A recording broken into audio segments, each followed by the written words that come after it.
As you know, we have been taking Season 5 of Cold Case Christianity to examine the 25 most popular objections that are offered either to Christianity, to the belief that God exists, theism, to even to religions broadly. And any of these, I think, could effectively stall a conversation. Because let's face it, certain things foundationally have to be in place in order for Christianity to be true. Number one, we have to have a proper definition of what truth is. Because if there is no objective truth, and there is no objective truth about God, we have to have good reason to believe that God exists. Because if God doesn't exist, then there's no God of Christianity. Then we have to have good reason to believe that Christianity is an accurate representation of the God of the universe, that Christianity is true. So you can see that there are certain levels that have to be in place, certain foundations that have to be in place.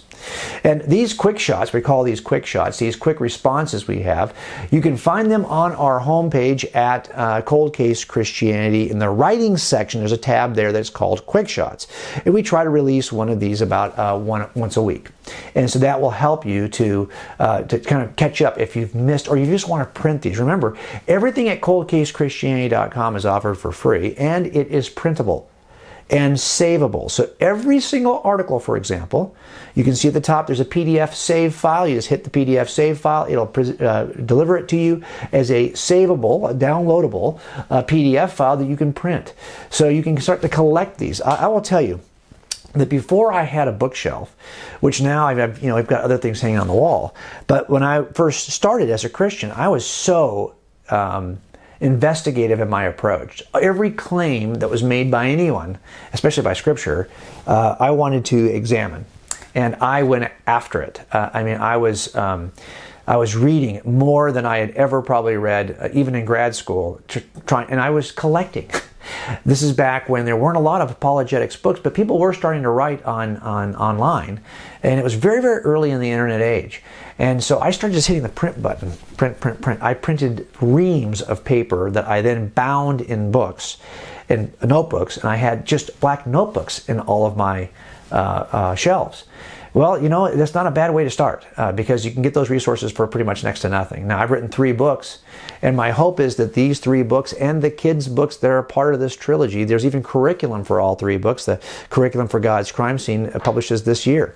And this is stuff that I hope will help you become a good Christian case maker. Because let's face it, if you want to learn this stuff at the level that will make you most prepared, each of us who does this work probably has to take the time to do it in a 48,000 or 60,000 page book. But I also try to write in 500 words an article, and those are all downloadable for free at coldcasechristianity.com. You could actually start to assemble your own collection of notebooks if you thought to do so. But also, we've kind of condensed for our Quick Shot series all of the responses to the top 25 objections into about 150 words. One screen on the phone app. And we have a phone app for this, which is downloadable to iTunes and Android. It's the Cold Case Christianity phone app. And if you download it, you will see that you can get all of our resources on that phone app for free, including our Quick Shots, which are designed to be single screen answers. You're in a conversation, an objection comes up and you feel like quitting, don't quit. Hang on a second, I'll be right back. Take a break with your phone. Pull up the screen that has the response. It's only on one screen right there in front of you. Hey, if you don't even feel comfortable memorizing that one screen to get back in the conversation, say, I have this from a friend, or I have this from a resource on my phone. Can I just read it to you? And it's going to be a very short 100-word response, like almost like a Twitter response or like a Facebook post. That's what it's like. And that may move the conversation forward even if you can't memorize it. And what we're going to do this week is talk about an objection that is very broad. And it's one of those objections that can stop the conversation related to Christianity from ever starting because it precedes Christianity. And that is the objection that, I'm glad that's working for you. And I'm glad that Christianity works for you. But I wasn't raised around anyone. I got lots of friends who aren't Christian and they believe all kinds of things. And I really believe that all religions lead to the same place. That is this week's objection. All religions lead to the same place. So this don't even bother me about Christianity. I'm glad for you that yours works, but whatever I believe. And by the way, I find that this objection is offered a lot by people who don't They would not consider themselves to belong to any classic, historic, religious tradition. But they'll still make this kind of objection, all religion. Now, they don't belong to any other religion, but they'll say that because what they really mean is, and whatever view of God that I hold, what I've concocted, my own micro-religion that's in my head, that will also get me there. It's not as though they're saying, hey, you're a Christian, but I really believe in Judaism or in Islam or in something else, Mormonism. That's not what their objection. Their objection basically is, I want to believe whatever I want to believe about God, and it's going to get me there anyway, because every belief about God, whether we call it a religion or otherwise, gets us to the same place. Really? That is a conversation stopper if you don't know how to move past it.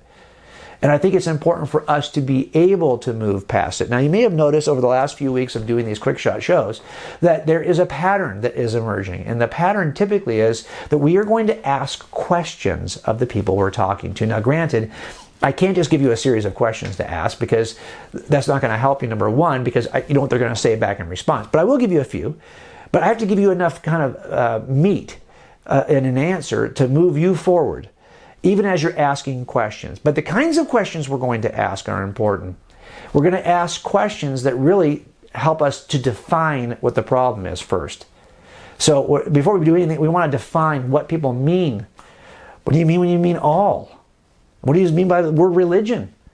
What do you mean by the same place? These are simple questions. We have to kind of define, what do we mean by these things? And that'll help us to provide a response. But what we'll do, first of all, is just recognize that this is not typically something that somebody offers because they are trying to make a case for their religion, because most of the time this is offered by people who do not identify. And by the way, that group is growing. You've noticed by the Pew reports, these are the reports that are being done here in America that measure where people find themselves. Do they claim to be Christians? Do they claim to hold any other religious view? Do they claim to be atheists and agnostics? Or a new category which is growing faster than any other, which is what they call the religious nuns. When asked with whom they affiliate, they say none. None of those religions. Well, it turns out that that group is growing faster than any other group. And that's the group who will offer this kind of objection, because this kind of objection is really to say that whatever I believe, I have got a version of God. To say that I'm not a religious nun does not mean I'm a non-believer. It means I don't affiliate or recognize myself as any of those classic, historic, religious worldviews. I now have my own view of God. Is that true? And if it is true, why are we bothering to make a case for any one of these if they all lead us there? Well, I want to give you a couple ways of answering that really help to kind of parse out what is being said, how you're defining terms, and then kind of ask more overarching views. So let's put the first one up on the screen for you. Here's one way you might respond to this. Okay, so you say that all religions lead to the same place. Okay, fine. Have you really examined all religions? Or are you just making a broad assumption about religion? Let me illustrate what I mean by that, okay? Let's say you're hungry for homemade mushroom soup, all right? If you wanted to make homemade mushroom soup, you're probably not going to go out into your front yard, right, and just pick any old mushroom that happens to be growing in your lawn, right? You're not going to do that. Why? Because some of those wild mushrooms, they look a lot like the kind you see at the market, but look, you might even be able to, they might feel the same, they might chop up the same, they might fit nicely in the soup bowl, and they might even satisfy your hunger, okay? But the one from your lawn, the one from your front yard, if it's just a bunch of mushrooms growing in the grass, that might be toxic. It might be deadly, it might be poisonous. That's why most of us are very discriminating when it comes to mushrooms, right? I mean, that's just common sense. You know, several varieties of mushroom actually lead to death. In a similar way, some religious worldviews are also toxic. They lead to spiritual death. Why would you be more discriminating about mushrooms than you are about spiritual claims? Wouldn't you want to know the difference between those claims before treating them all the same? Now, what we're trying to do here is provide an illustration to show that, really, a lot of people will say things about spiritual matters that they would never say about any other category in their life. They make decisions about spiritual things that they would never use that approach in making a decision about anything else in their life. They certainly wouldn't pick a car the same way they pick a religion. I've known lots of people who picked their religious system because they sat in a meeting and had an experience of an emotional response that made them cry, and they knew this, they were home. They knew this was true on the basis. Now look, I'm sure that God communicates that way for a lot of people, but I would want to test that. You might have a visceral response to what a salesman shows you in a showroom of a car, but you probably, if you're smart, you're going to check out, the background of the car, its record for trustworthiness, the manufacturer's record over the last number of years. You're going to there's actual websites in which you can search to see if the car you feel so emotionally connected to is really the one you ought to buy. Well, I know a lot of people who spend more time doing that to search for a car than they would to search for a true religious worldview. It's really a matter of us figuring out, well, where are our priorities here? Do we really think that do you know? Look, if you're picking between mushrooms, you might go online and do some research to see, well, that mushroom, that's the toxic one. And although it looks like the other one a little bit, now I can see the differences. I can go online and take a picture. I'm now spotting the differences between what is true good for the soup and what is toxic for the soup. And it's because you have learned the differences between the mushrooms. That's just wise about any time you're making choices between claims. You ought to at least learn the differences. A lot of the times, to be honest with you, people say this kind of thing, that all religions lead to the same place, because they're not aware of the differences and how the differences impact each other. We'll get to that in the next response. But my point is, why is it we are more concerned? Listen, there's a show, and I'll just give it a plug, because I watch it once in a while. There's a show on Fox Sports and a show on ESPN that are just sports. One's called First Take on ESPN. It's just two guys who are at the table debating whether or not this player is the greatest player of all time, whether or not this team is more likely to win on Sunday than not. And they use analytics. They have got all the data. They can tell you the difference between this offensive line and that offensive line, player by player. They have taken the time to research so they can make a wise choice. There are people who are in betting leagues, right? They're in fantasy sports leagues. And if they're either betting with money, which, that's a whole other issue, or they're just betting with their friends for, the bragging rights, they have done the analytics. They have spent time analyzing the differences when they make their choice when they're drafting players. Really? That's important enough for you to, I get it, but shouldn't this kind of thing be important enough also? Most people who say that all religions lead to the same place have not taken the time to understand what all religions teach. So the first question you might want to ask is simply, have you really done that? Do you know everything there is to know about all the religious worldviews? If you do, you probably should be teaching at some university somewhere. Most of us don't know all those differences and all the different details between all those differences. So to make that kind of a claim really implies that you have that kind of level of knowledge. And if you don't, you probably shouldn't say it that way. So this is one, I think, way to kind of move the conversation forward. To say, look, you know enough to make choices in other areas. Do you really know enough to make choices, to even make that statement? Because it sounds like you know everything that all religions teach, and you can make this kind of a broad, overarching statement, when in fact, if you're like most of us, that's just a kind of a cliche thing to say when we haven't even examined the differences between the religions. Let's take a break. When we come back, I'll give you a slightly different way to respond. And again, remember, when I'm giving you these possible responses, it doesn't mean that you're going to use one at the exclusion of the other, or that you're going to use one first and see if it works, and if it doesn't work, you're going to use two. No, it means that you're going to think about your context and which of these two responses might be best in your context. So it's important for us to think about, well, is this response going to work given who I'm talking to? You may include both responses and merge them. You may go a third way that I haven't even discussed this week.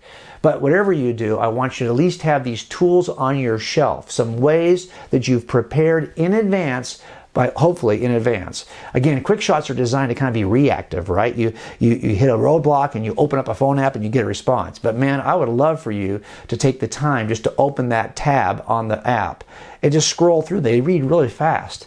You'll find that knowing the answer in advance is really helpful. All right, let me give you a final way, a second way to respond to this claim that all religions lead to the same place. I'll put it on the screen here and we'll kind of walk you through it. So, if someone says to you, hey, all religions lead to the same place, please.